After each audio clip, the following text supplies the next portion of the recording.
ঝিলিক টাকা জোগাড় করে নিয়ে এসে সেই টাকা গৌরবের হাতে তুলে দেয় আর ছাতাবাড়ির সবাই মিলে ছাতা তৈরি করার কাজে লেগে পড়ে। এই এপিসোডটি দেখার জন্য এখনই আমাদের চ্যানেলটি সাবস্ক্রাইব করে রাখুন, আর যদি আপনার পেজ থেকে দেখে থাকেন তাহলে ফলো করে রাখুন। আখি ঝিলিকের কথা মতো পল্টুদার চ্যানেলের সাথে শুটিং করতে স্পটে চলে যায়। সেখানে ডিরেক্টর আখিকে শাড়ি পরা অবস্থায় দেখে পল্টু ও পরিচালনাকে বলতে থাকে, এই মেয়ে কি পারবে স্ট্যান্ড করতে বা দেখাতে? আমরা তো মনে হয় অনেক ভীত ওর ওপর শাড়ি পরে আছে। তখন আখি ভয়ে ভয়ে বলতে থাকে, আমি পারবো, আমাকে বলুন কি করতে হবে। তখন ডিরেক্টরের অ্যাসিস্ট্যান্ট বলে ওঠে, একবার নিয়ে দেখুন স্যার, আমাদের এই শটটা আজকের মধ্যে কমপ্লিট করতে হবে।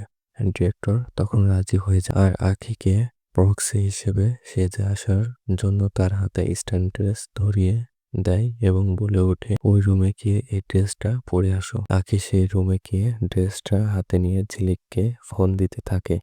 অন্যদিকে ঝিলিক ছাতা বাড়ির বাইরে গোডাউন থেকে সবার চোখে আড়াল হয়ে বাড়ির বাইরে বেরোতে গেলে তখন গৌরব ঝিলিকের সামনে দাঁড়ায় আর বলে ওঠে, দাঁড়াও, কোথায় যাচ্ছ? তখন ঝিলিক গৌরবকে বলে ওঠে, আমি বাইরে যাচ্ছি। গৌরব তখন কথাটা শুনে সাথে সাথে বলে ওঠে, বাড়ির সবাই এখানে, তুমি বাইরে কেন যাবে? গৌরব বলে, কোথাও যাবে না, তুমি এখানে চুপ করে দাঁড়িয়ে থাকো। এখনো এই কথা শুনে ঝিলিক চিন্তায় পড়ে যায়। এরপর দেখা যায় গৌরব কোনো কাজে ব্যস্ত হয়ে পড়লে ঝিলিক সে ফাঁকে গোডাউন থেকে বেরিয়ে যায়। এরপর ঝিলিক শুটিং স্পটে পৌঁছে গিয়ে আখির সাথে চেঞ্জিং রুমে গিয়ে দেখা করে আর আখির হাতে সেই পোশাকটি ঝিলিক পরে নেয়। এরপর ঝিলিক কালো পোশাক পরে ডিরেক্টরের সামনে বাইক নিয়ে এন্ট্রি নেয়। তখন ডিরেক্টর অবাক দৃষ্টিতে ঝিলিকের দিকে তাকিয়ে থাকে আর ডিরেক্টরের অ্যাসিস্ট্যান্ট তখন বলে ওঠে, এই মেয়েকে একটু আগে দেখলাম ভীত, আর এখন দেখছে পুরো ডাসিং লুকে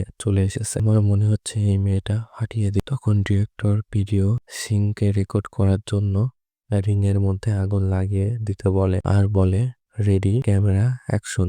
ঝিলিক তখন সেই আগুনের রিং এর মধ্য দিয়ে বাইক নিয়ে স্ট্যান্ড দেখাতে থাকে আর সেটা দেখে ডিরেক্টর সহ সকলে অবাক হয়ে যায়। এরপর সিনটা কমপ্লিট হওয়ার পরে ডিরেক্টর সিনটা কাজ করে আর সকলের সামনে ঝিলিকের প্রশংসা করে হাততালি দেয়। এরপর ঝিলিকের হাতে মোটা অঙ্কের টাকা তুলে দিয়ে বলে, তুমি যদি সিনেমায় কাজ করতে চাও তাহলে আমার সাথে যোগাযোগ করো। এই বলে ডিরেক্টর তার কার্ডটা ঝিলিকের হাতে তুলে দেয়। ঝিলিক ওই শুটিং করা শেষ করে টাকাটা নিয়ে ছাতাবাড়ির গোডাউনে চলে আসে আর সকলের সামনে 50,000 টাকা গৌরবের হাতে তুলে দেয়। তখন গৌরব সহ ছাতাবাড়ির সবাই অবাক হয়ে যায়। গৌরব বলে ওঠে, তুমি এত টাকা কোথায় পেলে? ঝিলিক তখন উত্তর দিয়ে বলে ওঠে, আমিও বলেছিলাম না আমি টাকা ঠিক জোগাড় করব। এখন আপনারা সবাই কাজে লেগে পড়ুন, কালকের মধ্যে অর্ডারটা আমাদের পৌঁছে দিতে হবে।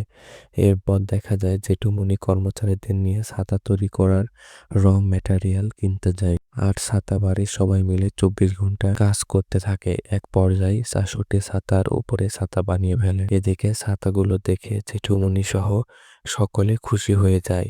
এরপর বাকি ছাতাগুলো তৈরি করার জন্য সবাই কাজ করতে থাকে আর এসব খবর পলি পিসিমণি পিয়ারকে জানাতে থাকে। এই খবর শুনে পিয়ারকে সব দেখে অনেক রেগে যায় আর বলতে থাকে, এবারও আঁখি জিতে গেল। এমনটাই দেখতে চলেছেন আজকের এই নতুন পর্বে।